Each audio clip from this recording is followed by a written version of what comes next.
Fins al 28 d'octubre es poden demanar els ajuts pel retorn del talent jove de l'Ajuntament de Santa Eulària destinats a ajudar als joves del municipi que han sortit a estudiar fora perquè ho tinguin més fàcil per tornar a l'illa. D'aquesta manera, el consistori vol aconseguir més treballadors o emprenedors qualificats que tinguin vinculació amb l'illa d'Eivissa. Es muy importante, ¿no?, que esta gente joven que ha salido fuera a formarse y a aprender profesionalmente, que podamos volver a traerla, que tiene raíces en lo que es Santa Eulalia y en lo que es Ibiza, y quién mejor, ¿no?, que la gente ibicenca para poder traer este talento y poder aportarlo a todo lo que es el tejido empresarial y del municipio de Santa Eulalia. En total s'han previst una partida de 50.000 euros repartida en 4 línies diferents. Les ajudes aniran entre els 800 i els 5.000 euros en funció de si els joves són assalariats o munten la seva pròpia empresa i si ho fan dins o fora del municipi.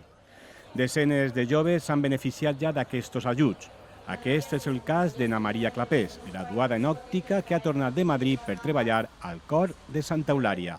És una iniciativa molt bona perquè al final tendem molt a quedar-nos a les grans ciutats on vàrem estudiar, és molt tentador i bueno, sempre té que haver-hi un impulso per tornar a casa, així que bien, està molt bé que ho exprimeixen així. Sí, al final qualsevol ajuda és bona, sí. Com hem dit, aquests ajuts pel retorn del talent jove es poden demanar fins el 28 d'octubre.